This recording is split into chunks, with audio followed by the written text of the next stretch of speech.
दोस्तों नमस्कार। दोस्तों आज ये मैं वीडियो जो बना रहा हूँ वो बना रहा हूँ 3.5 करोड़ भारतवासियों की तरफ से जिन्होंने क्रिप्टो में इन्वेस्ट कर रखा है। और ये वीडियो जो है एक तरीके से अपील है हमारे जो फाइनेंस मिनिस्टर हैं निर्मला सीतारमण उनके लिए कि वो इस वीडियो को ज़रूर देखें और समझें कि क्या पोजीशन चल रही है इंडिया के अंदर। क्रिप्टो में इन्वेस्ट किया है लोगों को उसकी परेशानी को समझें, उनकी जो दिक्कतें आ रही हैं उनको समझें। ये मैं एक अपील के बतौर ये मैं वीडियो बना रहा हूं और आप लोगों से जो लोग इस वीडियो को देख रहे हैं उन लोगों से भी अपील करता हूं कि इस वीडियो को इतना शेयर करो कि हमारी महामहिम मंत्री साहब जो हैं सीतारमण जी उन तक ये वीडियो पहुंचे और वो ये समझें कि क्या प्रॉब्लम है क्रिप्टो स्पेस में इंडिया के अंदर। और जो उन्होंने डिसीजन लिया है 30% टैक्स का, वो डिसीजन जो है वो बिल्कुल गलत है। तो मैडम मैं आपसे ये एक अपील करना चाहता हूँ कि हिंदुस्तान के अंदर इस समय करीबन 3.5 करोड़ क्रिप्टो के इन्वेस्टर हैं और इसमें से करीबन 85% इन्वेस्टर ऐसे हैं मैडम जिन्होंने बहुत ही कम इन्वेस्टमेंट किया है, छोटे इन्वेस्टर हैं और उन्होंने अपना हार्ड अर्न मनी जो है वो इसमें इन्वेस्ट किया हुआ है इस उम्मीद से, इस सपने के साथ कि वो कुछ अपनी पोजीशन जो है वो संभाल सकें, अपनी फाइनेंशियल स्थिति को जो है बेटर कर सकें, जिस वजह से उन्होंने अपना हार्ड अर्न मनी जो है इसमें इन्वेस्ट किया है। लेकिन जिस तरीके का डिसीजन आपकी तरफ से, आपकी सरकार की तरफ से, आपकी फाइनेंस मिनिस्ट्री की तरफ से लिया गया है, ये बहुत ही गलत डिसीजन है। 30% टैक्स मैडम बहुत होता है। और अगर आप देखिए क्रिप्टो के बारे में अगर आप समझती हैं तो आप देखिए कि क्रिप्टो में हमेशा प्रॉफिट नहीं होता, बहुत बड़ा नुकसान भी होता है। तो इस सारी स्थिति को देखकर आपको ये कंसीडर करना पड़ेगा कि इसका टैक्स ऐसा होना चाहिए कि जिससे आम आदमी जो है वो अगर क्रिप्टो में काम कर रहा है वो मारा ना जाए। मैडम आप देखिएगा कि अगर कोई आदमी 1 लाख रुपए अगर इन्वेस्टमेंट करता है एक फाइनेंशियल ईयर में और उसको अगर 50,000 रुपए का लॉस हो जाता है तो आप उससे टैक्स नहीं लेती 30%, लेकिन उसका तो 50% जो है ऑलरेडी 50,000 रुपए डूब चुके हैं, गायब हो चुके हैं। और अगले फाइनेंशियल ईयर में अगर वो 40,000 रुपए का भी प्रॉफिट करता है 1 लाख रुपए इन्वेस्टमेंट करके, तो आप उस 40,000 पर 30% मतलब करीबन 12,000 रुपए आप टैक्स वसूल कर लेंगी। ये पोजीशन जो है वो बहुत खराब है, क्योंकि आप देखिए कि एक फाइनेंशियल ईयर में उसने 50,000 का नुकसान किया, एक फाइनेंशियल ईयर में उसने अगर 30,000 रुपए कमाए भी तो उसमें से भी आपने 12,000 रुपए ले लिए। दोस्तों मैं आपको बताऊं कि जो आप ट्रांजेक्शन करेंगे बैंक में, जो भी आपकी ट्रांजेक्शन होगी उसमें आपका 1% TDS भी जो है वो भी कटेगा। सपोज करिएगा कि अगर आपने 1 लाख रुपए इन्वेस्ट किए और अगर आपने उसमें लॉस उठाया, आपको 50,000 रुपए मिले और उसमें आपको TDS देना पड़ेगा, मतलब 500 रुपए आपको उसमें TDS देना पड़ेगा, आपके पास 49,500 रुपए ही आएंगे। तो मैं मैडम से ये रिक्वेस्ट करना चाहता हूँ कि ऐसी पोजीशन जो है, क्रिप्टो की पोजीशन जो है वो बहुत ही वॉलेटाइल है।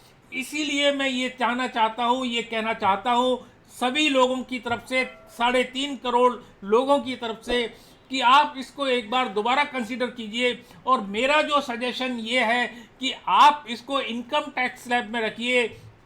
जिस तरीके से 2.5 लाख के उस पर आपको 5%, उसके बाद 2.5 लाख से 5 पर 10%, जो स्लैब आपने इनकम टैक्स में, जो भी स्लैब आपने इनकम टैक्स में बना रखे हैं उसमें रखिएगा, क्योंकि जो इनकम होती है वो उस स्लैब से आपको टैक्स आपको पे करेगा।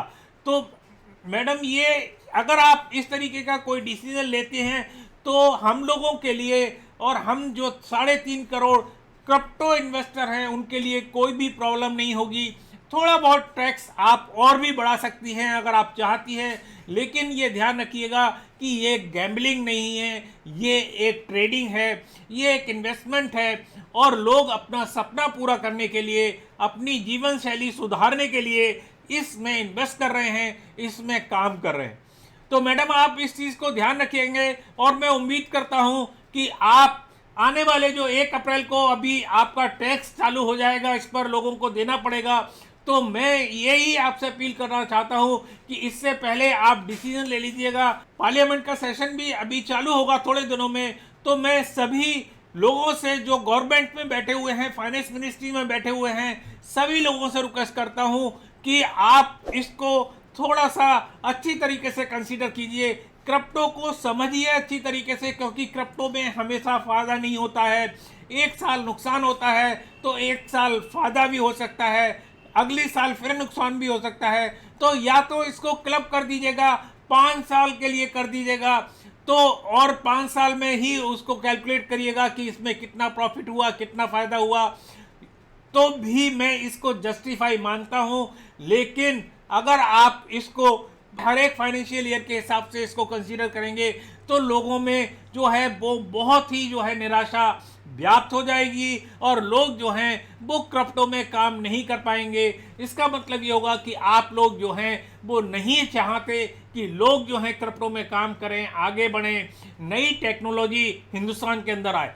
दूसरी बात मैं ये कहना चाहूँगा कि मैडम आप देखिए कि विश्व के बहुत बड़े बड़े देश, जिसमें अमेरिका भी शामिल है, किस तरीके के कदम उठा रहा है। आप लोगों के लिए भी उससे सबक लेना चाहिए, उससे सीख लेनी चाहिए। उन्होंने भी बहुत सारे स्टेट ऐसे हैं जो रेगुलेशन जिन्होंने बना दिए हैं, और एक तरीके से कंफर्टेबल रेगुलेशन है जिससे लोग जो हैं क्रिप्टो में काम कर सकते हैं।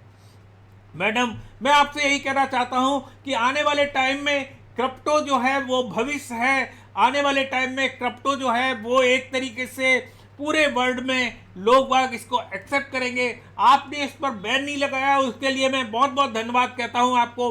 आपने बहुत समझदारी का काम किया, लेकिन जो आपने टैक्स इंप्लीमेंट किया है इसके ऊपर 30% का, वो टैक्स जो है वो बिल्कुल भी वाजिब नहीं है।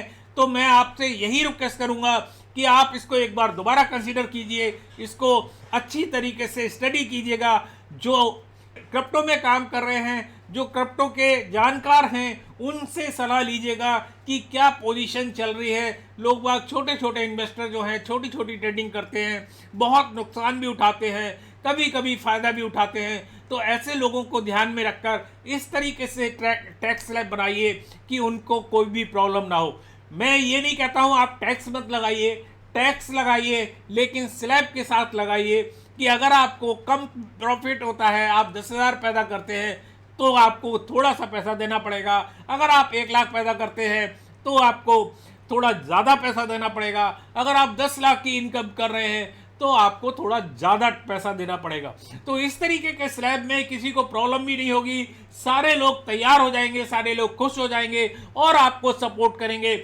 मैडम मैं आपको धन्यवाद देना चाहता हूँ, आप बीजेपी में रहकर बहुत अच्छे काम किए हैं, काफ़ी अच्छे बजट पेश किए हैं, लेकिन ये अपील भी आपको सुननी पड़ेगी। हम सब क्रिप्टो इन्वेस्टर्स की तरफ से आपको अपील है कि आप इस पर ज़रूर कुछ ना कुछ कदम उठाएंगी, और आने वाले टाइम में हम लोगों के लिए ज़रूर कुछ ना कुछ राहत प्रदान करेंगे। दोस्तों जो भी वीडियो देख रहे हैं, मैं उन लोगों से अपील करूंगा कि इस पर कमेंट करते जाइएगा, जिससे हमारी जो मिनिस्टर हैं, हमारी फाइनेंस मिनिस्टर हैं जो निर्मला सीतारमण, उनको पता लगे कि लोगों की क्या मांग है, क्या वो चाहते हैं, कितने लोग इसको सपोर्ट कर रहे हैं मेरी बात को। वो सारे लोग नीचे इसको कमेंट करें, इसको शेयर खूब कीजिएगा, जिससे ये वीडियो जो है फाइनेंस मिनिस्ट्री तक पहुंचे और हमारी जो फाइनेंस मिनिस्टर है निर्मला सीतारमण जी तक भी पहुंचे। तो आप लोगों का ये रिस्पॉन्सिबिलिटी है कि धूम मचा दीजिएगा, इस वीडियो को लेकर जाइएगा, आप खूब शेयर कीजिएगा, लाइक कीजिएगा और इस पर कमेंट कीजिएगा। दोस्तों अगर आपने हमारा चैनल सब्सक्राइब नहीं किया है, सब्सक्राइब जरूर कर लीजिएगा, घंटी का बटन दबा लीजिएगा, जिससे आपको इस तरीके की अपडेट आपको मिलती रहे। दोस्तों अगली बार मैं एक वीडियो और लेकर आऊँगा, जिसमें आपको डिटेल में समझाऊँगा कि क्रिप्टो टैक्स जो है वो किस तरीके से भरना है। हो सकता है तो आपकी सीए से भी बात कराऊंगा, वो बताएंगे आपको कि क्रिप्टो में किस तरीके से आपको टीडीएस देना है, किस तरीके से आपको टैक्स भरना है, ये सारी चीजें आपको क्लियर करेंगे। तो दोस्तों इसी के साथ, इसी अपील के साथ, इसी रिक्वेस्ट के साथ मैं ये वीडियो समाप्त करता हूं कि हमारी मंत्री साहिबा जो है वो हमारी अपील को सुनेंगी और कुछ ना कुछ पॉजिटिव, कुछ ना कुछ राहत के कदम उठाएंगी क्रिप्टो इन्वेस्टर्स के लिए। तो दोस्तों आज के लिए इतना, अगली बार फिर किसी नई ताजा अपडेट के साथ आपके सामने फिर उपस्थित होंगे। तब तक के लिए नमस्कार, जय हिंद।